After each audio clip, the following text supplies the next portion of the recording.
Welcome back, everybody, to the latest episode of The Mental Gym.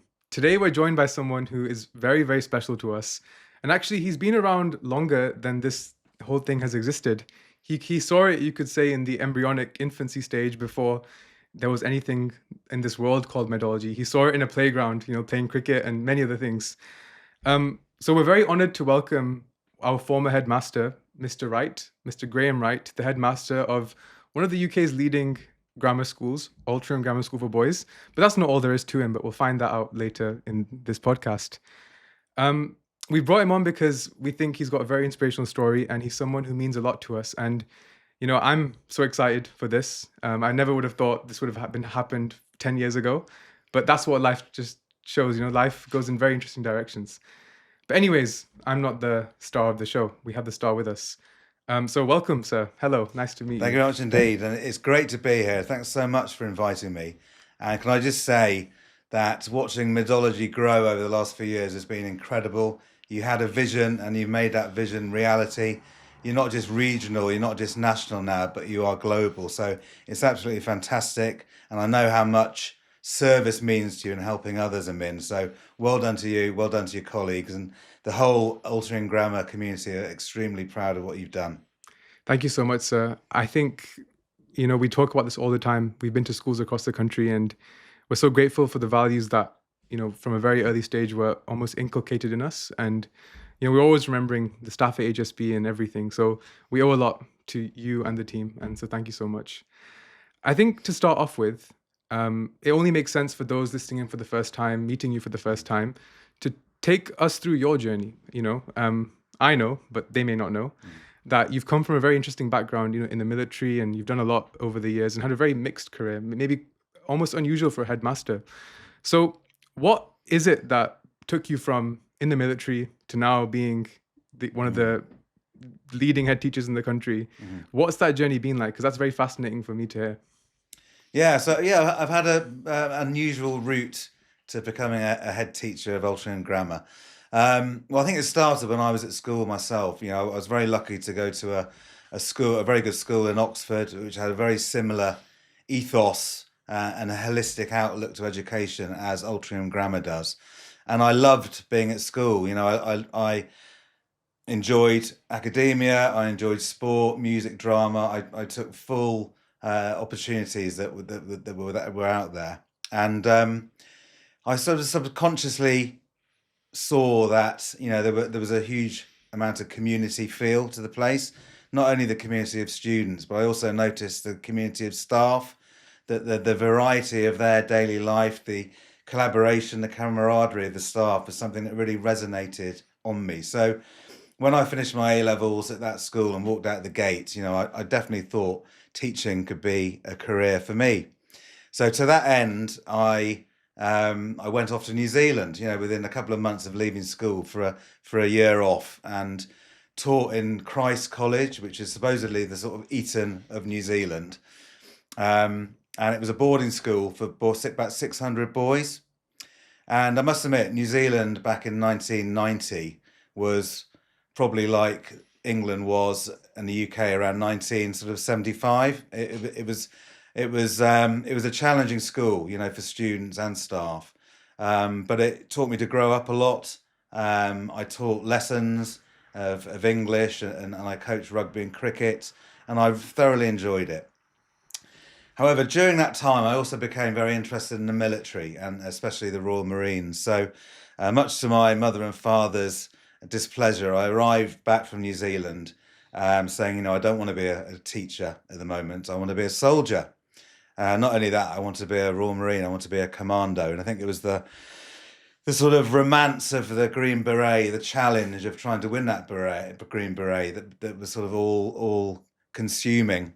Like all parents, good parents do, they sort of acknowledged my path wasn't for teaching at that stage. And I was very lucky enough to earn a place in the Royal Marines. Which is not easy. I think they say that, some are chosen, few succeed. And I embarked on the commando training, which lasts nearly a year, and was lucky enough to be given my order, the Green Beret. which was, has to be gone down as one of the most proud moments in my life. And for those who don't know, the Royal Marines are a small unit within the UK forces. They have an amphibious role, so they are commando troops, specialised infantry, going into conflicts, whether that's by parachuting, by the sea, by the land, by the air, mountaineering trained, etc. And I still hold many of the Royal Marine values, core values, to this day. And the Royal Marine values of excellence, the pursuit of excellence, integrity, humility, and courage are still with me today, and still values that I live my life through and by. And I think the thing about the Royal Marines they are hugely professional, and you always know that you've got trust in the person in front of you, the people either side of you, and the person behind you. So whatever you're moving into, you know that you've got good people around you, and it's very professional. And during my time in the Corps, I went into conflict in Northern Ireland and the former Yugoslavia. And I think, unlike now, in past conflicts of recent years, those days were about peacekeeping. So we were sort of piggy in the middle of, civil wars, both in Ireland and the former Yugoslavia, which obviously, brought us into sort of difficult situations, but also, had a great impact on my life to see how much pain and suffering people go through in their lives, and reminded me of how lucky I was at the time. So I had a great time in the Royal Marines and really enjoyed it. But then I met my wife halfway through, and she said, Graeme, very quickly, that I don't want to be a military wife going around the country and worrying about you in conflict. So I said, right, so what am I going to do? I'll go back to plan A and I'll be a teacher. Also, during that time, I thought about one of my greatest mentors in life, who is my father. And I thought about, why do I want to be a teacher? And the transformational effect of education is really why I got into teaching. If you give someone from any walk of life a good education and good values, that gives them the platform in life to go on and be happy, to be successful, and to live a good life themselves. So my father was brought up in very humble surroundings in Bristol. His mum and dad really had very little. His dad was invalided out of the RAF during the Second World War, couldn't really work, and he was lucky enough at the age of 10 to earn a place at Bristol Grammar School, which at the time had half sort of fee players and half free places. And he was a free school meals child. But as soon as he got stuck into life at Bristol Grammar School, very much like Altrincham Grammar, he loved his learning, he loved getting involved in sport and everything else, and, got a real thirst for science.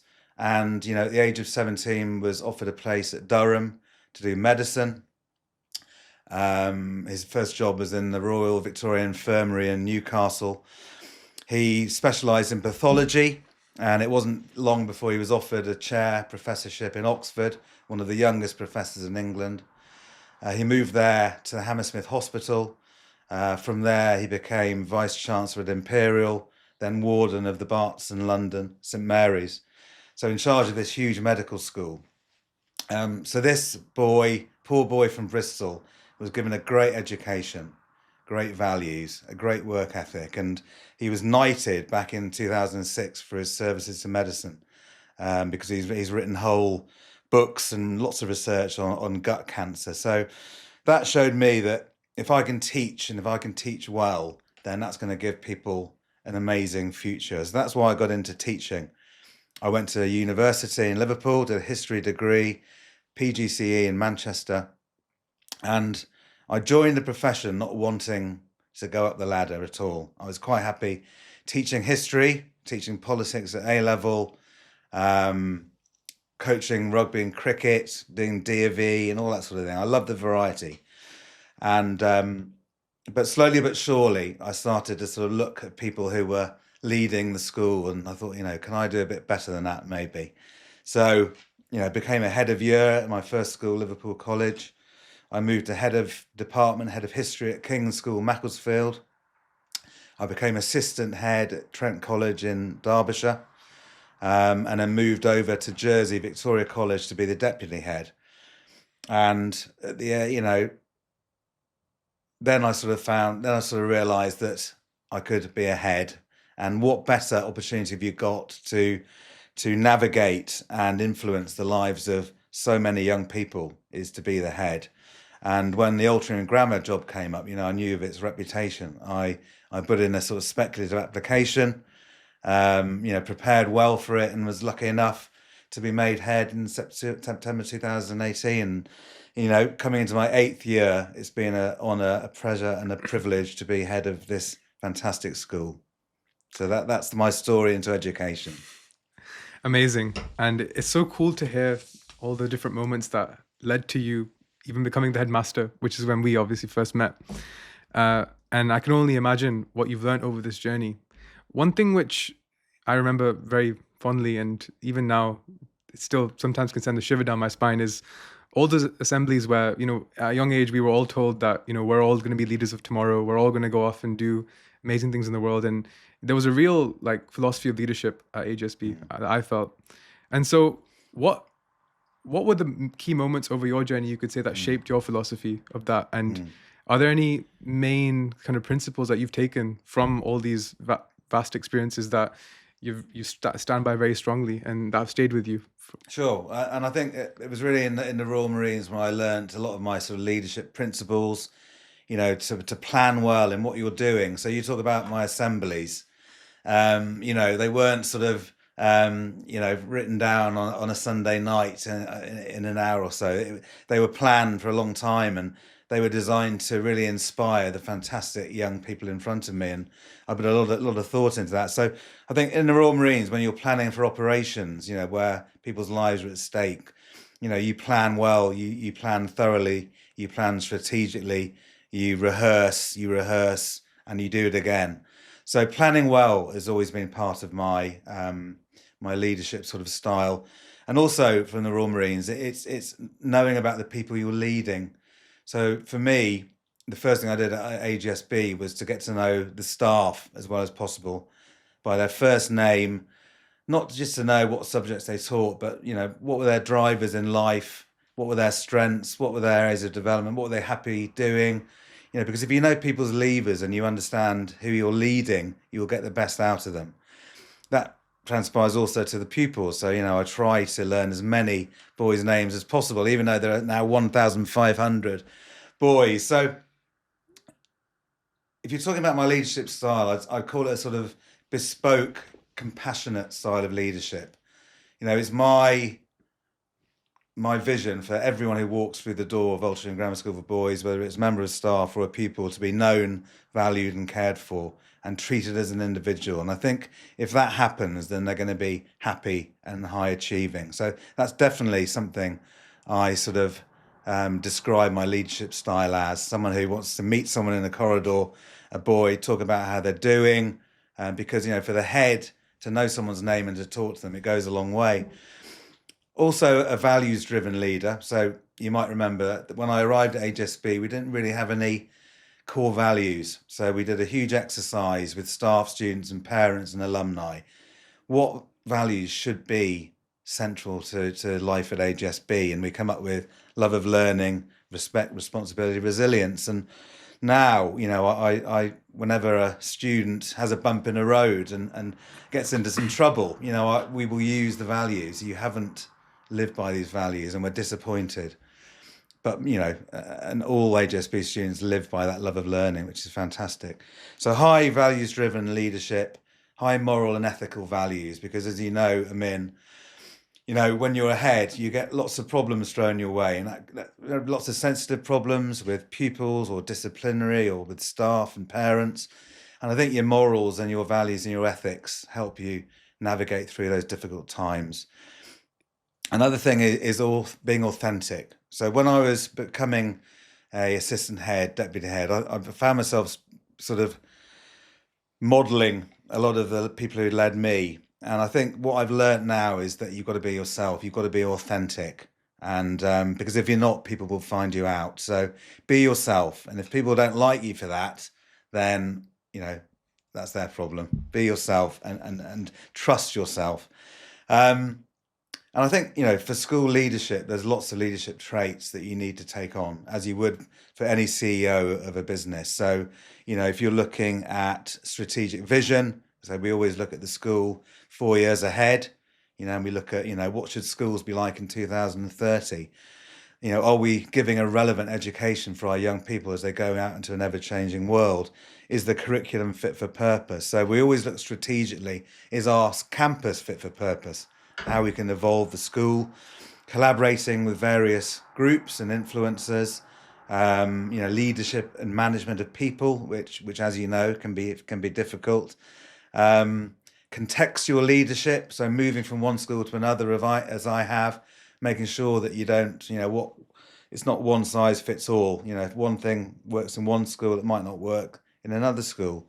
And in a school like AGSB, which is multi-ethnic, I think another thing is that as a leader, diversity and inclusion and equity is a really important thing, and that's what we work very hard to do at AGSB. So that's how I would describe myself as a leader and my leadership traits. Amazing. I think it's quite rare for the general public to hear a headmaster's real point of view. So for me, this is very eye-opening, and I'm sure for the listeners as well. And one thing I was thinking is that obviously as a headmaster, you literally are witnessing the future in front of you. You're witnessing all these young people growing up and progressing on their journeys and everything, and you've got a real view into the youth and what the state of the youth is, you could say.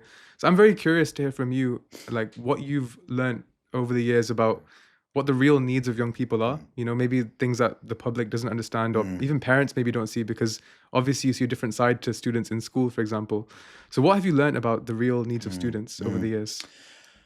Well, I think, the sort of public narrative of sort of teenagers in the modern day is misplaced and wrong. I think, the public narrative might be of, sixth formers, for example, of being, confident, sort of carefree, laissez-faire, lackadaisical individuals who just go through life without a care in the world. But what I see is that, especially sixth formers in this day and age, are carrying a sort of huge emotional load, and many of them are doing it quietly. And as you know, AGSB is something we do, and especially Mr Hall used to say at every assembly, this is an all-boys school, males don't always like to talk about their issues, so really talk as much as problem if you're feeling anxious or upset about anything. So I think there is a lot of pressure on our sixth formers, especially in a high achieving school like AGSB. So pressures from all sorts of areas about what grades you're going to get, what your UCAS predictions are going to be. Although you're only 17, what's your career? What career are you going to go for? What university are you going to go for? So I think many of them are trying to just stay afloat amidst all of these pressures. And I think what they need more than anything, at home, out of school, and in school, are adults who don't judge and don't pressure, but really listen and advise and guide as much as possible. I think another misconception is that they're lacking motivation, this generation of young people. And I really despise that term, the snowflake generation, because I think this generation is hugely resilient, as they've identified and experienced during the COVID pandemic, when, sent to their homes in the sort of prime of their schooling, at AGSB, they got on with it, they didn't complain, and they came back more resilient. But I think increasingly in the world that we live in, I mean, with the pressures of social media, the growth of AI, the narrowing job prospects across the world, the global crisis that we're consistently experiencing at the moment, I think this sort of apathy and anxiety is making them worry about the next step in life. So that makes what schools do even more important, whether that's the careers department or the tutors, to make sure that we're there to guide as much as possible. So I have huge respect for young people today. I think they're absolutely awesome. And I think people need to get behind young people more respect them for what they are, and help them along their way. Amazing. And very valuable for people in this space. I think as you grow up and leave the school system and look back and everything, it's a lot easier to appreciate the role of a headmaster. But I think when you're a student and in the system and everything, you probably don't necessarily appreciate your head teacher, no matter how good they are, like yourself. But we don't often, as students, get to fully understand and appreciate. So what's one thing you think students misunderstand about head teachers, and what would you say to students watching this from other schools to appreciate about their head teacher? Good question. I think I was going to spend the day actually going around and asking young people in my school, what do you think I do? Because I think on the surface, well, first of all, I don't think they give it a huge amount of thought because they're in a mix of busy school day and enjoying it. I think they probably think I do a few assemblies, that they see me teach now and then, that I probably get involved in some of the more serious discipline cases that happen very occasionally at AGSB. They see me, watching a lot of sport on Saturdays and making sure I'm at all the events and stuff like that in the community. And that's really only part of the job because, as I said before, the modern head teacher is very much akin to a sort of CEO type of role. So lots of strategy, lots of finance, lots of budget planning and forecasting, lots of involvement in HR because, employment law now is an absolute minefield. So, working closely with the HR department, making sure the school is compliant when we get inspected by external bodies. So there's lots going on. But what do you think? What do you think that I got up to as a head teacher? What's your perception of the role? So what you said is pretty much, I can imagine exactly what 99% of students like myself and me as well, to be honest, thought. We probably just saw you as someone who'd come in, drop an amazing speech, and when we really misbehaved, go to your office. But I guess it's hard to appreciate the governance and all the different behind the scenes stuff, which, you only really know if you're actually in the system or understand what it takes to run an operation, which you would be difficult in school age anyways. Yeah. And I think the key is to not get embroiled too much into everything like that, because, why do they get into teaching? I'll never be a head who never teaches. There are many heads who don't teach, but if I'm the head teacher, I've got to set the example by teaching as well as possible, and setting that example to staff, and also, getting out there and do break duty and lunch duty like I do, and watching the sport. So making sure you don't miss out on all those great bits of school and get too embroiled in the tougher stuff would be my advice. Amazing. Yeah. Okay, so you're a head teacher, and I guess that means you have a good overview of education as a whole and the industry and everything, and obviously because you've worked in many different places. So from that angle and from the state of the world at the moment, what is it that when you look at the education system is something which is a bit frustrating to you, or something which you'd maybe want to change? Yeah, another good question. Well, I always think, I say to my SLT, what are schools for? And, for me, it's a preparation for life. And at the moment, I think a lot of school senior teams and schools across the country and the world are facing somewhat of a paradox, because on one hand, we have a very high stakes 20th century exam system, as you know. So, students now at GCSE and A-level, in the UK, they spend 2 years absorbing a huge amount of content, which is very stressful in itself. And they then have to regurgitate that content in a high stakes exam at the end of 2 years, whether that's GCSE or A-level. I would ask, apart from giving that student a good deal of knowledge and a really good knowledge base, is that preparation for a life in the mid-21st century? So I would say that what that is not giving our pupils is those wider transferable skills for the mid-21st century. So, when you go into an interview, when you leave university or leave school or whatever, what the employers are more interested now in what they see in front of them than the A stars and the nines. They're looking for those skills: collaboration, teamwork, resilience, curiosity. And, if someone hasn't got those, they're going to struggle to make an indent in that job market. So I think that circle needs to be squared, and I'll be very interested to see how things go in the future. Will GCSEs are already being, the Labour government are now reducing the amount of content in GCSEs, but I'll be interested to see how long GCSEs and A-levels last, because I don't think they are really preparing our young people for life in the mid-21st century. I said to the year 7 parents in this September, Armin, that when your kids leave this school and go to university, they'll probably be entering the job market in the late 2030s. And what will the world look like then? Well, for sure, they're going to have to know as much as possible about AI. They're going to know, they're going to have to know about other technologies that will have grown by then, climate change, et cetera, et cetera. So, we're preparing them for a very different world, and still to be doing GCSE and A-levels like we are now, I'm not sure if that's giving them a preparation. So where will it go to? I'm quite a big fan of the baccalaureate, the IB. So perhaps trying to keep that breadth at A-level, because of course it becomes very narrow whether you do the sciences or the humanities. So maybe a greater breadth at A-level will help people, develop those skills further. Maybe instead of doing lots of exams, a university style viva in front of a panel, more presentation skills might be the order of the day.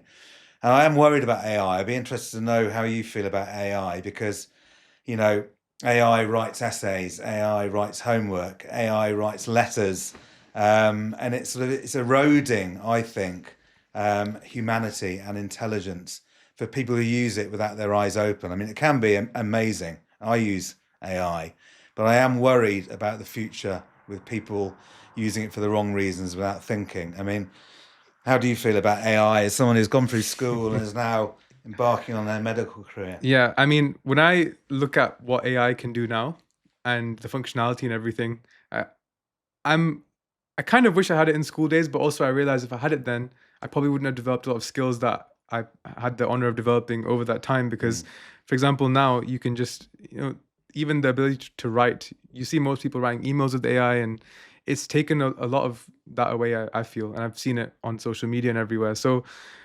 it's a huge topic, and I think there's so much that can be said about it. But I personally think that times were maybe a bit better before AI. However, it's here now. Nothing we can do about it. It's only going to grow more and more. So I guess governance is really going to be the main thing. How is it looked after? How do we ensure it's regulated? One thing I heard on another podcast, Diary of a CEO, they had an AI expert come on. Stephen Bartlett, is that? Yeah. Yeah. So they had an AI expert come on, and what he said was that, and that this kind of stuck with me since, which is that every single other, you could say, threat to humanity that's come in the last 50 years, nuclear weapons or even smaller things like chlorofluorocarbons that destroyed the ozone layer, countries came together and decided on a set of rules to ensure that that thing was regulated and governed. But I guess with AI right now, it's all hell loose, you could say. So it's a bit, you could say, scary. So I guess we're all watching carefully and seeing what happens. Yeah. But yeah. So yeah, I mean, to conclude that, I think, education and schooling's on a permanent revolution, and it never stops. And it'd be very interesting to see how curriculum and assessment and AI sort of map out in the future. Now, I guess over this journey, coming back to the students, if I do the maths, you've seen over 10,000 at AGSB go through the whole system over 8 years. And so being a former student, I know what the culture was like, very driven, ambitious and everything. What would you say are the ingredients you've seen in the most successful students that have left the school? What have they embodied, and what can others learn from that? Well, I'll start by saying, I think AGSB boys are incredible. They're involved in a huge amount, not just the academic side of life, but in clubs, in societies, in charitable fundraising, in sport, in music and drama. And many of them are doing it at the highest level. We have national level sportsmen, we have students who are given national diplomas playing the flute, and the pursuit of excellence in all of those sort of areas of school life is absolutely incredible. And their academic intent and their work ethic is amazing. And It's important to know that I've worked in 5 schools now, and I have not seen a better work ethic. A member of staff can go into a library of 150 year 12 students and say, get on with some silent work for an hour, and they just do it. Academia and results and learning means a lot to them, and that's really, really cultural, as you say, within the school. So I don't know if there's a secret ingredient. It's a culture. It's how things have been, and it's how things are, and it's how things will be. Academics are important to the school. The teaching and learning is good. There's a fast pace, and there's lots of curiosity. And I think also, compared to some highly academic schools, we don't take ourselves too seriously. We still have that ability to have fun. I think boys are largely happy and enjoy themselves. So I think that makes AGSB quite unique as well. The whole sort of family, inclusive feel to the place. You can have fun as well as work hard. It is an important ingredient. So culture more than ingredient would be my answer to that. That makes a lot of sense. Is there any one student over the years, could have been in another school as well, that really stands out to you, their journey, their story, from all these that have come and gone? Well, I always say to the parents, when they start in year 7 and the boys, you are on a journey for 7 years, and we want every student who starts at 11 years old to end up, leaving with a good set of grades and a bright future at the age of 18. But I also see that there are bumps in the road, and we've got to overcome those bumps, and we've got to help, and we've got to guide, and maybe some discipline along the way. But the majority of our students leave as really well-rounded individuals, ready to make a real difference to the world. Some students over the years have done amazingly well, despite they've had some serious challenges. So some serious challenges at home, some serious challenges personally. Only in this present cohort of students, we've got one student in a motorised wheelchair with a serious spinal condition. We have one student who is blind. We have one student who is deaf.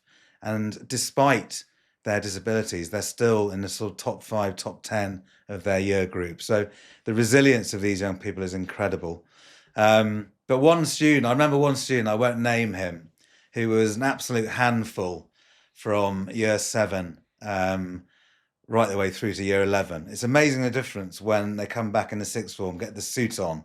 The difference in their behaviour and outlook and maturity is considerable. And when we got inspected by Ofsted 2022, they wanted to meet someone who'd had a sort of rocky road but had sort of turned it around, and they wanted to talk to him about why things have been turned around. And 2 inspectors talked to the student, and they said they could have spoken to him all day about how much he got things wrong, but the guidance along the way, which has turned him into this really well-rounded individual. So again, that's the transformational effect of education, turning things around and becoming really successful. So that's one sort of individual I'll never forget. Amazing. Well, for those who are watching this, there's a fun fact, but also a sad fact, which is that this year is looking like your final AGSB. And we can get into that, but in terms of this journey that's been 8 years now, I think since you started, what's been your favorite memory that you leave the school with? What's going to be the thing you're going to miss most once you're gone? Well, I think when I arrived at the school, as a sort of former deputy head, and I was nervous. I was nervous. I think, well, how can I move this huge juggernaut of success up and beyond what they're already doing? It was nerve-wracking, and I remember being extremely nervous. First speech to staff, first assemblies. How can I make a difference in this amazing place? But you will learn, as you move through your leadership journey as well, that the pursuit of excellence never changes. You can always get percentage gains, small percentage gains in already successful institutions. So, broadly, I think, we've moved the school on, myself, senior leadership team, the staff, the governors, we've moved it on in all sorts of different areas. There are the obvious highlights. This is an academic school, and we moved from the top 30 in the country to the top 20 for our GCSE and A results, and that's out of around 4,000 schools. So, we're a really good school, and we're not as selective as some schools in London, but we do really well with what we have. In fact, one of the most proud sort of statistics are in terms of Progress 8, which is the standard of where a student is at year 5 compared to where they are at GCSE. We're actually 11th in the country, and we add about 1.4 of a grade on from where people are at their starting point. So that means, the teaching and learning is really good. It was really good to get Ofsted outstanding in all areas at a time when lots of grammar schools were being downgraded. Accolades like the Sunday Times School of the Year 2019, 2024. Highlights in sport and music and drama. Watching you guys like the ISOC annually, fundraise around £25,000 a year for fantastic causes. So that watching the students and their service to others was absolutely fantastic. Watching the MUN conferences where we were feared commodity wherever we went on the circuit. Another one was, the fundraising campaign to improve our fields, which were, underwater most of the year. But, through, collaborating with parents and old boys, we raised around £700,000, dug up the pitches, and now the pitches are great. So the boys can have a great sporting experience. We brought in cricket nets and all sorts. So that was really good in terms of community cohesion. But I think, in schools there's an annual cycle, and I've enjoyed 8 years of watching the new year 7s come in, some fantastic activities and going on throughout the year, and then coming in at August to see our sixth formers get their A-levels and go off on their next journey. And I've loved every minute of being head of AGSB. It's been an honour and a privilege. As you said, I'm moving on to Old Swinford Hospital in the West Midlands, and it's a great opportunity for myself and my family, but I'll be leaving with really bitter, sweet feelings and fantastic memories of leading AGSB. It's been an absolute privilege. I'm sure the next school they're in for a treat. So if they're watching this, you're in safe hands. Thank you. I've got a bit of a, you could say, more selfish question now, because you have mentioned the leadership journey, and you could say I'm very early on in mine. And at my young age, yes, I'm still young. I'm not that old. I'm only 24. I feel like at my age, we're often quite, enthusiastic, eager. We've got lots of ideas. We've got lots of beliefs, which can be quite stubborn at times. So I'm curious, for you, on your journey, has there been like any belief or idea you had which has really changed over the years, that something you believed very strongly in your 20s, and now in your younger years, the years you're in now, has changed? Is there any one belief you could think of? I wouldn't say from my 20s, but certainly since I've been in school leadership and head of department and what have you from then. So the last, I'd say the last sort of 15 years, and that's the sort of results v relationships shift. So previously I was a very results driven, very into the grades, the progress levels, quite a hard driving taskmaster of my staff to make sure that, we were up there as far as possible in league tables and the pupils got great results. And I think over time I've learned that what really matters is relationships, and the students and staff feel valued, they feel happy, they feel that they're being developed. And I now see that, and if that happens, the academic success will follow. So I now see the sort of pastoral culture and the human connections as the foundation of success, not just the extra. So really the sort of results via the relationship shift has been my main leadership change, I'd say, over the years. Amazing. Okay, now if someone watching this has made it this far, then I guess they deserve a treat. And that treat would be some lasting wisdom from Mr. Wright. And so to close off, because I'm conscious of your time, but is there any one piece of advice that you'd like to share with any sixth form student watching this, especially because that's more of our target audience? Is there any one piece of advice that you want to give them that they can hopefully take forever on their journey? Well, if I may, I'm going to start off with a bit of advice from a former AGSB head prefect who came in to talk to the boys earlier this term. And he was a guy called Cameron, who left school, applied for Oxford, didn't get in, got a good degree from a university in London, and then has become a very successful marketing consultant at some of the big players globally. And he gave some great advice to the students, which I wrote down at the time. And first one was to push yourself. Make sure that you're doing things out of your comfort zone, whether that be a marathon or an Ironman, to make sure that you build up your confidence and build up your hard and tough experiences. So when times do get hard, you can look back and say, I can get through this. Secondly, he used the old proverb, sort of the squeakiest wheel gets the grease. So meaning that the person who complains the most or who keeps asking will be the person who receives the attention or has their problem solved. Ask, ask, ask, because he gave this analogy that he wanted to work for this big marketing consultancy firm in London. He was interviewed, they knocked him back. He tried another 2 times. He did not give up. He ended up working for them for 10 years and being one of their most successful consultants. So, be resilient. If you fail the first time, keep going. And that's a really big lesson in this day and age for our students. Finally, something I never heard of, you might, but look after your shed. Have you heard of that? Nope. So look after your sleep, your hydration, your exercise and your diet. So every day now I am saying to myself, Mr. Wright, have you looked after your shed? Which I think makes a lot of sense for people to look after themselves. But if I were to give advice, I'd say that don't give advice out of fear. Don't make decisions out of fear. Make them out of curiosity and purpose. Make sure you know what journey you want to go on to.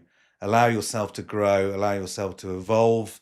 You will make choices that you'll feel like your own, not others.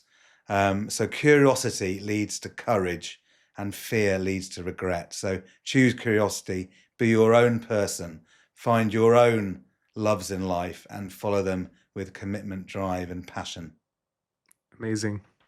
Thank you so much, sir. I felt the years roll back. And it was an absolute pleasure. So thank you for coming. This is your home. You're welcome anytime. And we'd love to have you back whenever you're coming around to visit. So please let us know.